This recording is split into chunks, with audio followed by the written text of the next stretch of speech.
Your 30s are a one-time offer from the universe. Do you spend them buying your future or living your present?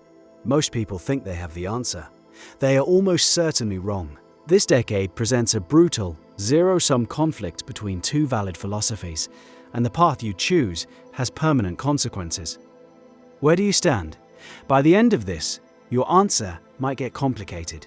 Let's start with the argument for sacrifice. It's cold, unemotional, and terrifyingly persuasive. Every dollar you invest at age 30 is a super soldier. A dollar invested at 40 is just a regular grunt. The math of compounding is a law of nature. A single $10,000 investment at 30, earning a modest 7%, becomes over $100,000 by retirement. Wait until 40, and that same $10,000 grows to just over $50,000. You lose half the potential gain for a 10-year delay. Half. Run that calculation across every paycheck, every bonus, every choice to order takeout instead of investing. The numbers become astronomical. This is the decade of maximum career velocity. It's when you build the professional gravity that pulls opportunities toward you for the next 20 years. The long hours now lead to the partner title later. The side project you build in your evenings becomes the company that buys your freedom. Your 30s are where you build the financial fortress that protects your family from the brutal indifference of the world. A health crisis, a layoff, a market crash, these are just storms to the person inside the fortress. To the person who spent the last 10 years backpacking, they are extinction-level events. That sounds convincing, and it is. But there's a problem with building a fortress. You have to live inside it. What if the most valuable assets you own can't be measured on a spreadsheet? The other side of this debate argues that your 30s are a peak you will never see again. Peak health, peak energy, peak recovery. You possess a physical currency that is actively depreciating day by day. You can always make more money. You can never get back the ability to hike a mountain on a whim, or stay out all night in a foreign city and feel human the next day. These are unrepeatable experiences. They yield a different kind of compound interest, memory dividends. The value of a transformative trip or a deeply learned skill doesn't just sit there. It shapes your personality, informs your decisions, and pays you back in wisdom and perspective for the rest of your life. A nurse who worked in palliative care catalogued the most common regrets of the dying. The number one regret was this: I wish I'd had the courage to live a life true to myself, not the life others expected of me. Almost no one on their deathbed wished they'd worked more hours at the office. They wished they had traveled more, loved more, and laughed more. The path of pure financial accumulation risks arriving at the destination wealth as a person too hollowed out to enjoy it. You spend decades sacrificing for a future self who, when they finally arrive, is a stranger who is tired, disconnected, and full of regret. And yet this romantic view of chasing experiences has its own dark side, a point where living in the moment becomes a very effective trap. The person who chooses only experience arrives at 40 with a fantastic photo album and a creeping sense of panic. Their friends are talking about mortgage rates and school districts. They are still figuring out how to split rent 3 ways. The freedom of their 30s slowly curdles into the precarity of their 40s. The ability to just figure it out shrinks every single year.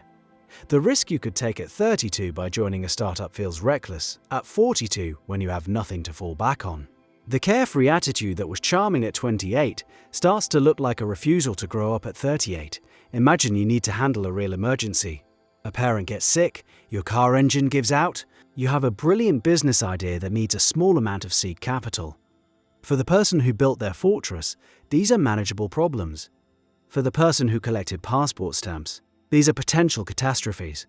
They are forced to ask for help, to take on debt, or to simply watch the opportunity vanish.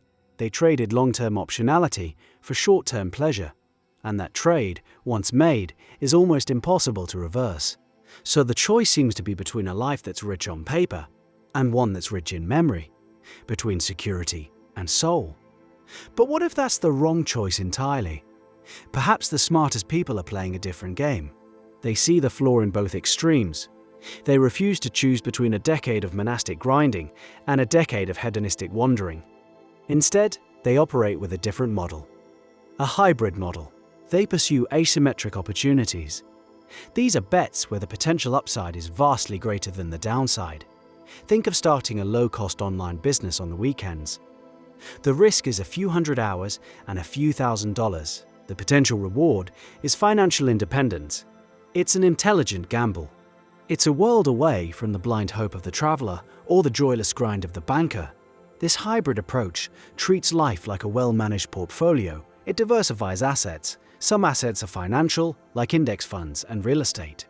Other assets are experiential, like learning a language or taking a 3-month sabbatical to work on a fishing boat in Alaska. The goal is to avoid concentrating all your risk in one basket. The pure grinder is betting their health and happiness will be waiting for them at 50. The pure experiencer is betting the economy will stay strong and no emergencies will ever happen. Both are terrible bets. The hybrid player, however, takes strategic calculated risks in both domains. Maybe it looks like this. You work an intense but high-paying job for 2 years, living like a student. You save aggressively. Then you quit. You take the next 6 months to live in another country, fully present, spending what you saved. You come back, refreshed and with a wider perspective, and you get another job. You repeat the cycle. It's a series of sprints and sabbaticals. Or maybe it means house hacking. You buy a duplex, live in one half and rent out the other. The tenant pays your mortgage. You've just used leverage to slash your biggest expense, freeing up hundreds or thousands of dollars a month. That money buys back your time. It can fund the travel, the hobbies, the life that the pure grinder postpones indefinitely. This isn't about balance. It's about strategy.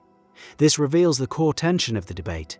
It's not about money versus happiness. It is, and always has been, about how you define wealth. Is wealth a specific number in your bank account that gives you permission to finally live? Or is wealth the freedom to wake up on a Tuesday morning and do whatever you want with your day? The first definition demands sacrifice. The second demands ingenuity. The grinder builds a cage of golden bars hoping to one day be let out. The experiencer runs free, hoping the weather never turns. The strategist tries to build a life where the cage door is always open. Both of the extreme paths require a dangerous kind of faith. The grinder has faith in the stability of markets and the durability of their own body. They trust that the future self they're working for will be a person capable of enjoying the rewards. The traveler has faith in the kindness of strangers and the perpetual availability of a safety net, whether it's family, friends, or the social welfare system. They trust that their future self will value memories more than stability. Each path is a gamble on an unknowable future, and your tolerance for which gamble you're willing to take is one of the most personal decisions you'll ever make. There are 2 ledgers for your life. One tracks the dollars you accumulate, the other tracks the days you truly lived. At the end, you have to look at both.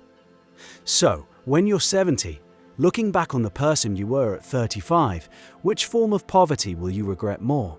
An empty bank account that forces you to count every penny?